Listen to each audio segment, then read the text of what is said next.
খামারি বন্ধুরা, খামারের জন্য যদি একটা ফুড ব্যাংক তৈরি করা যেত তাহলে কেমন হতো? মানে এমন একটা ব্যবস্থা যা সারা বছরের ঘাসের অভাবের চিন্তা একদম মাথা থেকে দূর করে দেবে। চলুন আজকে আমরা ঠিক এই অসাধারণ কৌশলটা নিয়েই বিস্তারিত কথা বলবো। এই যে দেখুন, বর্ষা তো প্রায় চলেই আসলো। একবার ভাবুন তো সেই সময়ের কথা, যখন একটানা বৃষ্টিতে চারপাশের মাঠঘাট সব পানির নিচে তলিয়ে যায়। তখন খামারের পশুগুলোর খাবারের কি হবে? এই চিন্তাটা, এই ভয়টা কি প্রতি বছরই তাড়া করে ফেরে না? তো একদিকে থাকে বর্ষার সেই ভয়াবহ সংকট, মাঠ ডুবে যাওয়া, জমানো ঘাস পচে নষ্ট হওয়া, আর তার ফলে বিরাট আর্থিক ক্ষতি। আর ঠিক তার উল্টো দিকে আছে সাইলেজের নিরাপত্তা। মানে কি? মানে হলো সারা বছর খাবারের যোগান, পশুগুলো থাকবে একদম সুস্থ, আর লাভটাও থাকবে সুরক্ষিত। পার্থক্যটা কিন্তু আসমান জমিন, তাই না?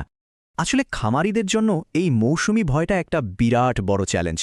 চলুন আর একটু ভেঙে দেখি এই বর্ষা আর শীতে ঠিক কি সমস্যা আমাদের সামনে এসে দাঁড়ায়। ধরুন টানা 7 থেকে 10 দিন বৃষ্টি হলো, ব্যাস মাঠের সব ঘাস পচে একাকার। আর সেই ভেজা পচা ঘাস যদি ভুল করেও কোনো ছাগলকে খাওয়ানো হয় তাহলে তো ডায়রিয়ার মতো মারাত্মক রোগের ঝুঁকি। আচ্ছা, না হয় বাজার থেকে কিনে খাবার খাওয়ানো হলো, কিন্তু তাতে যে চড়া দাম, লাভের গুড় তো পিঁপড়ে খেয়ে যাবে। আর শুধু বর্ষা না, শীতেও কিন্তু একই অবস্থা, যখন মাঠে একটা সবুজ ঘাসের চিহ্নও খুঁজে পাওয়া যায় না। তো এই সমস্ত সমস্যার একটাই সমাধান, একটা চূড়ান্ত সমাধান, আর সেটা হলো সাইলেজ। আমরা যেটাকে বলছি খামারের নিজস্ব ফুড ব্যাংক। চলুন এবার এই ব্যাপারটা নিয়েই বিস্তারিত আলোচনা করা যাক। আচ্ছা, এই সাইলেজ জিনিসটা আসলে কি? একদম সহজ ভাষায় যদি বলি, এটা হলো ঘাসের আচার। ফার্মেন্টেশন বা গাজন বলে একটা বৈজ্ঞানিক প্রক্রিয়া আছে, সেই প্রক্রিয়ায় কাঁচা ঘাসকে সংরক্ষণ করা হয়। আর সবচেয়ে মজার ব্যাপার কি জানেন? এইভাবে রাখলে ঘাসটা প্রায় 1 বছর পর্যন্ত একদম টাটকা আর পুষ্টিকর থাকে। ভাবা যায়? তবে একটা কথা মাথায় রাখতে হবে, সব ঘাস দিয়ে কিন্তু ভালো সাইলেজ হবে না। এর জন্য সবচেয়ে ভালো হলো নেপিয়ার, পাকচং বা ভুট্টার গাছ। এখন প্রশ্ন হলো, কেন এগুলোই সেরা? কারণটা হলো এগুলোতে প্রচুর পরিমাণে কার্বোহাইড্রেট বা শর্করা থাকে, আর এই শর্করাই হলো ভালো ফার্মেন্টেশনের মূল চাবিকাঠি। তো চলুন এবার আমরা সেই আসল ফর্মুলাটা ধাপে ধাপে শিখে নিই, যে ফর্মুলাটা হয়তো খামারের ভবিষ্যতই বদলে দিতে পারে। পুরো প্রক্রিয়াটাকে আমরা মূলত 4টা ভাগে ভাগ করতে পারি। 1. ঘাস শুকানো। 2. ঘাসগুলোকে ছোট ছোট টুকরো করে কাটা। 3. এর সাথে মোলাসেস বা চিটাগুড় মেশানো।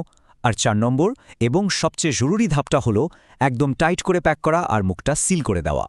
এখানে একটা বিষয় কিন্তু সবচেয়ে বেশি গুরুত্বপূর্ণ, সেটা হলো ঘাসের আর্দ্রতা বা ভেজা ভাব। সাইলেজ বানানোর জন্য ঘাসের আর্দ্রতা 65 থেকে 70% মধ্যে থাকাটা কিন্তু মাস্ট। এর থেকে যদি একটুও বেশি পানি থাকে তাহলে কিন্তু সব শেষ, ঘাসটা ভেতরেই পচে যাবে। এখন হয়তো ভাবছেন, এই আর্দ্রতা মাপব কিভাবে? কোনো যন্ত্র লাগবে নাকি? একদমই না। এর জন্য একটা সহজ উপায় আছে। ঘাস কাটার পর মোটামুটি 1 দিন শুকিয়ে নিন। এরপর 1 মুঠো ঘাস হাতে নিয়ে খুব জোরে চাপ দিন। যদি দেখেন 1 ফোঁটাও পানি ঝরছে না, কিন্তু ঘাসটা হাতে বেশ নরম লাগছে, বুঝে নেবেন আপনার ঘাস সাইলেজ তৈরির জন্য 100% রেডি। আচ্ছা, ঘাস তো রেডি, এবার মেশাতে হবে চিটাগুড়। হিসাবটা খুব সোজা, প্রতি 100 কেজি কাটা ঘাসের জন্য লাগবে 2 থেকে 3 কেজি চিটাগুড়। এই পরিমাণটা কিন্তু একদম ঠিকঠাক রাখতে হবে, এটা খুবই জরুরি। এখন প্রশ্ন হলো, এই চিটাগুড়টা আমরা দিচ্ছি কেন? কারণটা বেশ মজার। এই চিটাগুড়টা হলো ঘাসের ভেতরে থাকা কিছু ভালো ব্যাকটেরিয়ার খাবার। এই খাবার পেয়ে ব্যাকটেরিয়াগুলো জেগে ওঠে আর ফার্মেন্টেশন প্রক্রিয়াটা শুরু করে দেয়। আর এর ফলেই সাইলেজের মধ্যে একটা মিষ্টি ফলের মতো দারুণ গন্ধ তৈরি হয়।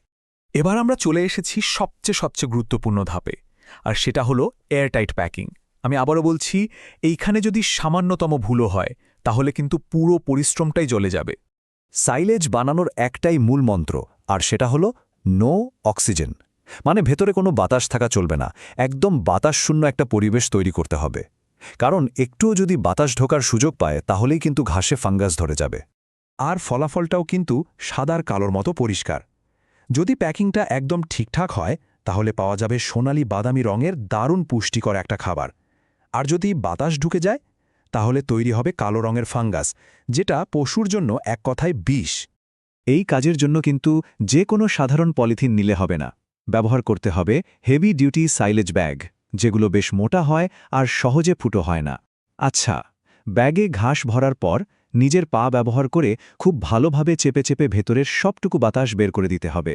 তারপর হেভি ডিউটি প্যাকেজিং টেপ দিয়ে ব্যাগের মুখটা এমনভাবে পেঁচিয়ে বন্ধ করতে হবে যেন এক কণা বাতাসও ঢোকার কোনো পথ না থাকে। তো এত সব কষ্ট আর সতর্কতার পর যে পুরস্কারটা অপেক্ষা করছে সেটা কিন্তু অসাধারণ, মানে সাইলেজের পুষ্টিগুণ। চলুন এবার এর উপকারিতাগুলো একটু দেখে নিই। ব্যাগটা সিল করে ফেলার পর কিন্তু একটু ধৈর্য ধরতে হবে, মোটামুটি 30 থেকে 35 দিন। এই সময়ের মধ্যেই ভেতরের ফার্মেন্টেশন প্রক্রিয়াটা পুরোপুরি শেষ হয়ে যাবে, আর তারপরই সাইলেজ পশুদের খাওয়ানোর জন্য একদম রেডি। এখন কথা হলো বুঝবো কি করে যে সাইলেজটা ঠিকঠাক তৈরি হয়েছে। বোঝার উপায়টা খুব সহজ। ব্যাগটা খোলার সাথে সাথে যদি নাকে একটা মিষ্টি গন্ধ আসে, ঠিক যেন পাকা ফলের আচার বা ওয়াইনের মতো, তাহলেই বুঝে নিতে হবে মিশন সাকসেসফুল। শেষ পর্যন্ত যদি আমরা একটা তুলনা করি তাহলে কি দাঁড়ায়? বাজারের কেনা খাবারের থেকে ঘরে বানানো সাইলেজের খরচ অনেক অনেক কম, অথচ এর পুষ্টিগুণ আর হজম হওয়ার ক্ষমতা দুটোই কিন্তু বাজারের খাবারের থেকে বেশি।